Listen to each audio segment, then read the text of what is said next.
فاطمہ بنت عبداللہ، علامہ اقبال کی نظم۔ فاطمہ تو ابروئے امت مرحوم ہے، ذرا ذرا تیری مشت خاک کا معصوم ہے۔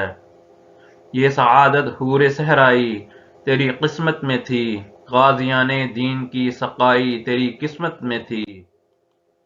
یہ جہاد اللہ کے رستے میں بے تیغ و سپر ہے، جسارت آفریں شوق شہادت کس قدر۔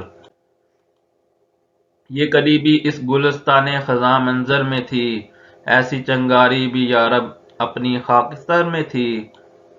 اپنے صحرا میں بہت آہو ابھی پوشیدہ ہیں، بجلیاں برسے ہوئے بادل میں بھی خوابیدہ ہیں۔ فاطمہ گو شبنم افشاں آنکھ تیرے غم میں ہے، نغمہ عشرت بھی اپنے نالہ ماتم میں ہے۔ رقص تیری خاک کا کتنا نشاط انگیز ہے، ذرا ذرا زندگی کے سوز سے لبریز ہے کوئی ہنگامہ تیری تربت خاموش میں، پل رہی ہے ایک قوم تازہ اس آغوش میں۔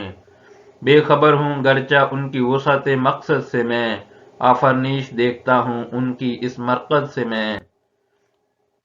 تازہ انجم کا فضائے آسماں میں ہے ظہور، دیدہ انساں سے نامحرم ہے جن کی موج نور۔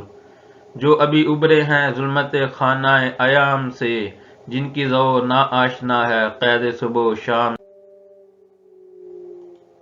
جن کی تابانی میں انداز کہن بھی نو بھی ہے، اور تیرے کوکب تقدیر کا پرتو بھی ہے۔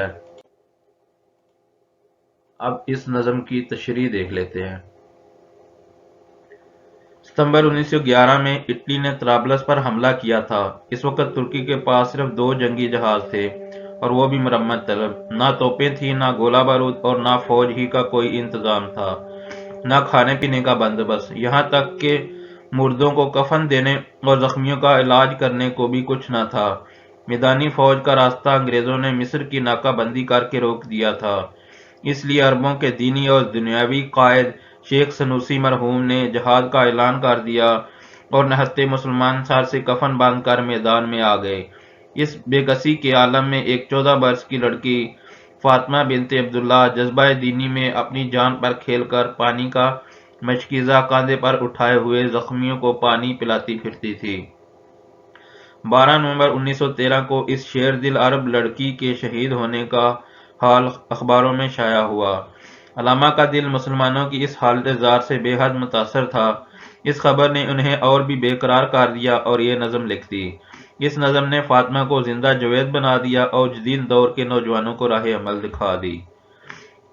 اے فاطمہ بیٹا، تو ملت اسلامیہ کی، جس پر اللہ کی رحمت ہے، آبرو ہے، اور تو مکمل طور پر معصومیت کی حامل یا معصومیت کا ایک اعلیٰ نمونہ ہے۔ اے صحرا کی حور فاطمہ، دین کے غازیوں کو تیرا پانی پلانا تیری بہت بڑی خوش بختی تھی، اور یہ عمل تیرے مقدر میں تھا۔ اللہ کے راستے میں تلوار اور ڈھال کے بغیر تیرا یہ جہاد اور تیرا یہ شوق شہادت دوسروں میں بھی بے حد دلیری اور جرأت پیدا کرنے والا ہے۔ اے رب کریم، ہمارے اس اجڑے باغ مسلمانوں کی مذکورہ حالت میں تو نے ایسی معصوم کلی، معصوم لڑکی بھی پیدا کر دی، اور ہماری خاکستر میں ایسی چنگاری بھی پیدا کر دی۔ یہ تیرا بہت بڑا کرم ہے۔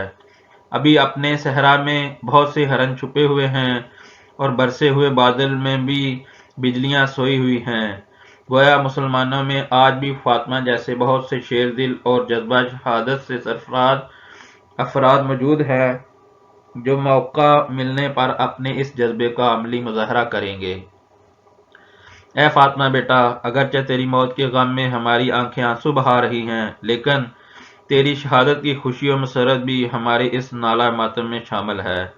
تیری خاک کا رقص یا تیرے جسم کا تیر اس جنگ میں یوں چلنا پھرنا بڑا ہی مسرت و شادمانی کا باعث بن رہا ہے۔ تیری مٹی کا ذرا ذرا، تیرے جسم کا ہر عضو حقیقی زندگی کے سوز و گداز سے لبریز ہے۔ تیری خاموش قبر میں بھی کوئی شور و غوغا ہے، جس کی گود میں ایک نئی قوم تربیت پا رہی ہے۔ اگرچہ تو اب قبر میں ہے، لیکن تیرا عظیم جہاد دوسرے مسلمانوں کے دلوں میں بھی وہ عظیم جذبہ پیدا کر رہا ہے۔ اگرچہ میں ان نوجوان مسلمانوں کے مقصد کی وسعت سے بے خبر ہوں، لیکن تیری اس تربت قبر سے میں نے ان کے وجود میں آنے کی کیفیت دیکھ رہا ہوں۔ مسلمان نوجوان تیرے اس عظیم کارنامے سے سبق حاصل کر کے خود کو تیرے جیسے جذبوں سے سرشار کریں گے۔ آسمان کی فضا میں ایسے نئے ستارے ظاہر ہو رہے ہیں یا ہونے والے ہیں جن کی چمک اور روشنی کی لہر سے انسان کی آنکھ بے خبر ہے۔ جو مذکورہ ستارے مسلمان نوجوان ابھی زمانے کی یا موجودہ دور کی تاریکیوں میں نمایاں ہو رہے ہیں، یہ ایسے ستارے ہیں جو صبح اور شام کی پابندی سے آزاد ہیں۔ ان کی روشنی میں پرانا انداز بھی ہے اور نیا بھی۔ ان کے جذبے ماضی کے عظیم مسلمانوں کے سے بھی ہیں اور آج کے حالات کے مطابق بھی ان میں جوش و ولولہ ہے۔ اور یہ ستارے نوجوان مسلم تیری تقدیر کے ستارے کا بھی عکس ہیں، اور وہ تیری ہی راہ عمل پر چلیں گے اور خود کو زندہ جاوید بنا لیں گے۔